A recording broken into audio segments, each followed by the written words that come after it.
Welcome to the Healthy Youth Ministry Podcast. HYM exists to encourage, equip, and empower youth pastors and next-gen leaders. Our heart is to develop healthy youth pastors and leaders who are equipped to pioneer and lead healthy youth ministries. To help our community continue to grow, it would mean the world to us if you shared this content with any youth pastors or leaders in your sphere of influence. Or take just 60 seconds to leave a review or rating, which will help increase our reach and impact around the world. Lastly, we would be honored to host you and your team in our national conference on October 14th and 15th in South Dallas at Oaks Church. Again, that's HYMconference.com. Now, it's time to grow. Let's do it. Let's get stronger together. How is your aim? Because hitting the target comes down to your aim. That's what we're going to talk about on this episode of the Healthy Youth Ministry Podcast. We know when the leader is healthy, the ministry is healthy. I have two questions for you. What is your target and how is your aim? You know, the target's that objective, your goal, where you're heading to reach more students, develop more leaders, start a new ministry initiative like launching Jesus Clubs or launching small groups. There are many tools, principles, and practices when it comes to goals. And we'll probably dedicate an entire episode to goal setting at a later time. But the question is, once those goals are established and the target is set, are you hitting those goals? I love what Habakkuk says in Habakkuk chapter 2. He says, write down the revelation or the vision. Make it plain. We need to do that. We need to have clear goals, smart goals. We need to have goals. But without a good plan, it's just a daydream. This is what I've learned over the last few decades. A leader or ministry that hits the goals or the target has a great aim. Over the next 3 Healthy Youth Ministry Podcast episodes, we're going to be talking about your aim. Talking about how to hit the target in a series we're simply calling Hitting the Target. So this is part 1. We're going to be breaking down the word aim, A-I-M. We're going to talk about anticipatory leadership, intentional living, and missional mobilization. We believe when you have these 3 things, a part of your ministry and a part of your leadership philosophy, and practice out, we believe that you will hit the targets and the goals that God has set out before you. I strongly feel like with the right aim, you can hit your target. And I've experienced this firsthand. I've experienced this in different ministry initiatives that we've launched, but I've also experienced it over this last year as we've been coming alongside youth pastors and churches to help them accomplish the goals they have set out before them, to have clear outcomes and what it looks like to really hit those goals. And we found that this aim philosophy, this principle of having the right aim, it actually works. It really does. We have been seeing stories after stories of youth ministries and leaders hitting their goals. All of us like to hit the goal. Now, you might not hit the bullseye right away, but we believe that you're going to get really close when you have the right aim. So let's talk about in this first part of this series on hitting the target. Let's talk about anticipatory leadership. You see, I first heard about this concept in a podcast from Craig Groeschel, and I recommend that you check it out. It's actually a 2-part podcast that he did on anticipatory leadership. And it was Craig Groeschel that said, good leaders react, great leaders anticipate. I don't know about you, but I want to be a great leader.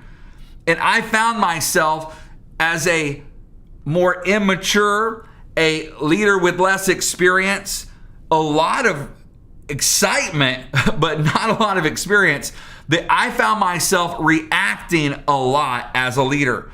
But I don't want to just be a good leader. I want to be a great leader. And what's the difference? One reacts and one anticipates. This is a podcast from Craig Groeschel that I've recommended to leaders over the years. people on our team, on our staff, and it's become a huge part of my own leadership philosophy.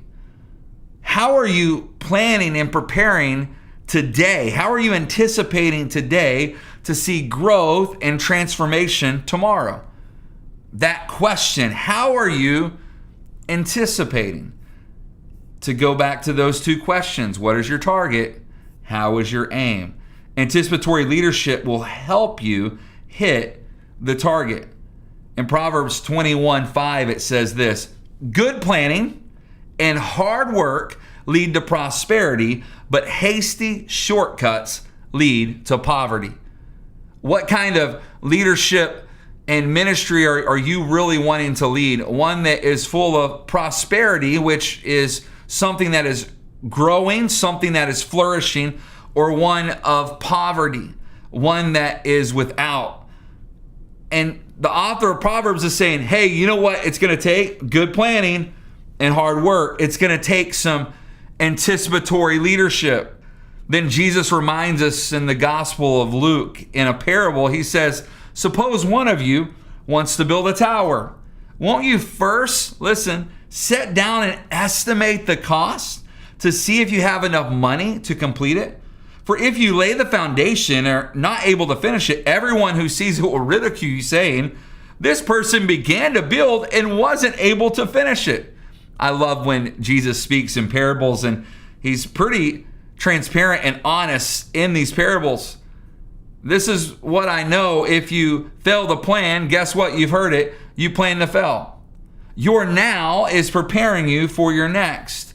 I've seen a lot of leaders, a lot of youth pastors, a lot of next gen leaders begin to build or have a goal that they're trying to accomplish, but they never finish and they never come close to hitting the target. Why? They didn't anticipate. So let's look at anticipatory leadership, not just the philosophy of this idea, but really practically, how do we anticipate as leaders? And how does that help us accomplish the goal that God has set out before us? A few things I'm going to hit is really, how are you anticipating with your calendar? That's what it all comes down to. Michael Hyatt says, what gets on the calendar gets done. So how are you anticipating and leading through your calendar? What's your yearly calendar look like? What's your monthly calendar look like? What's your weekly calendar look like? Do you have your next 6 months mapped out?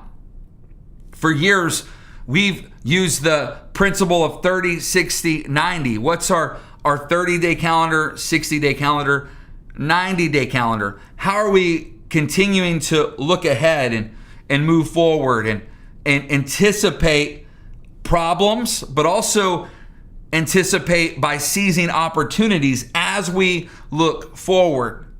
Man, what's your calendar look like? How are you establishing anticipatory leadership with your calendar? Something that I've talked about before with a lot of leaders, and maybe this is your first time hearing this idea, but how's your calendar consciousness?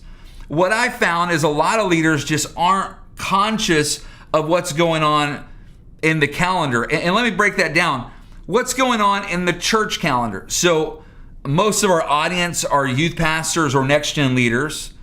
And I know we have some executives and some other leaders that listen or watch, but most of you are listening. This is the Healthy Youth Ministry Podcast. And a lot of youth pastors and leaders will put their calendar out and they're like, man, I have a great idea. We're going to do this youth event here. We're going to do this awesome invite night there, without ever thinking through what's going on in the church calendar. Because you don't want the calendar, the church calendar and the youth calendar to compete. We want them to help each other.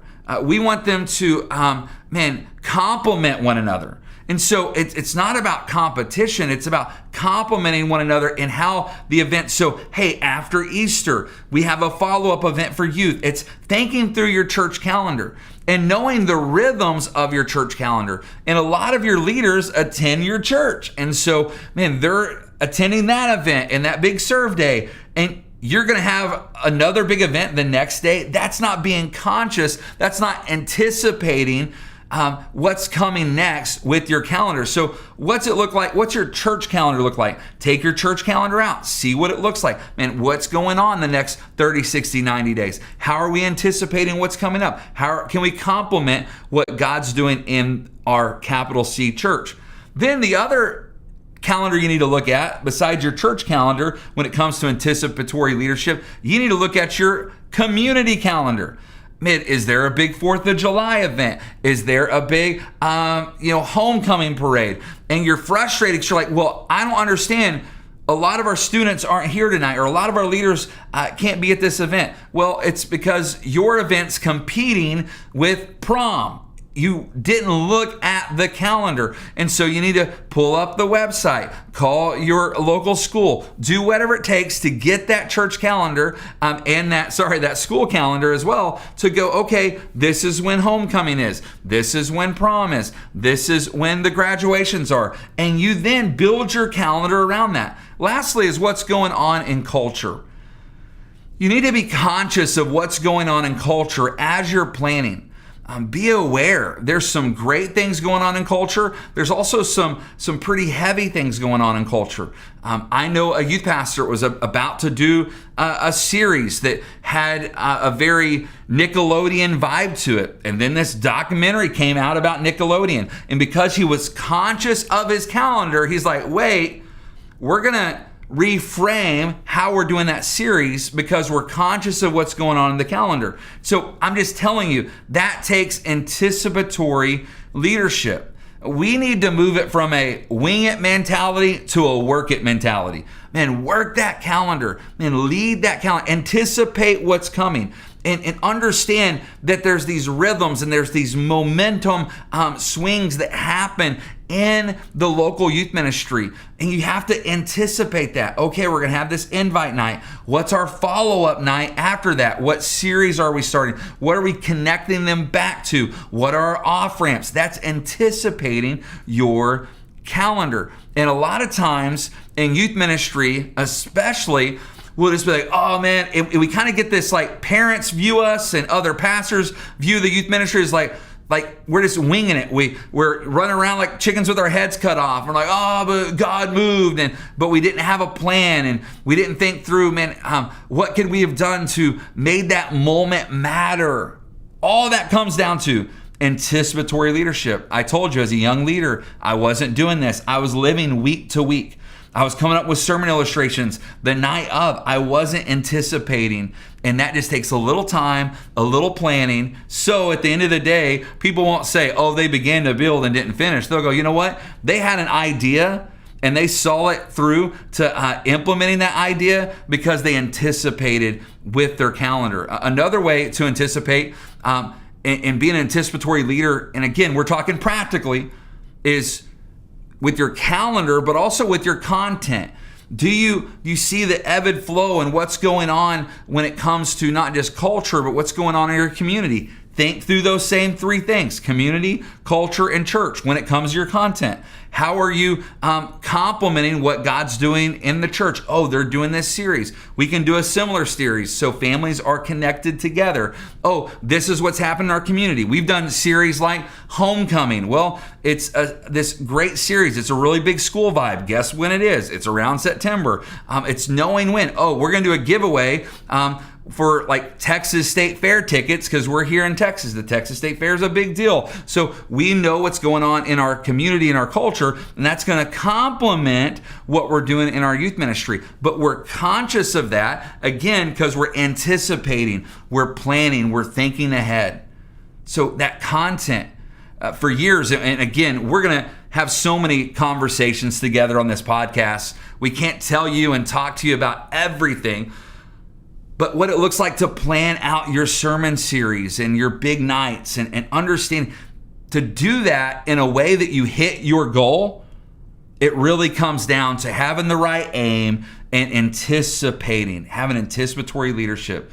Assess where you are as a youth ministry spiritually, anticipate what you're going to put together when it comes to content, and then act, do it. Lastly, when it comes to anticipatory leadership, talking through this practically, through your calendar, through your content. And then I would even say your communication. What's that look like? How are you anticipating when it comes to communication? Are parents hearing about things last minute? In a youth ministry, you need to be communicating to a few people. You need to be communicating to parents. You need to be communicating to leaders. You need to be communicating to students. And then communicating to your direct report, whoever's over you. And lastly, communicating to the community and what's going on maybe outside of just the inward works of who's a part of your youth ministry. Anticipatory leadership is only going to help parents know what's coming up. Now, as a parent of now 2 students that are going into college, another student that is going into 9th grade, and then I have a 2nd grader. Can I tell you, when I became a parent, communication didn't matter as much until my kids got in school and they started participating in things in church. And as a family, we were looking at our family calendar. When's vacation? When are we doing this trip? Oh, my kids are playing competitive sports. There are so many things going on. And in youth ministry, we just think, well, parents are just going to drop everything and come be a part of what we're doing. No, anticipate with your calendar, with your content, and anticipate how you communicate, when you communicate. Man, we're going to send you an email or a text, not on Wednesday, but the day before. That's about what's coming up then. We're going to tell you what's coming out a month from now. We're going to tell you what's coming out in a year from now. This is when we're going to camp in 2025. This is when we're doing our mission trips.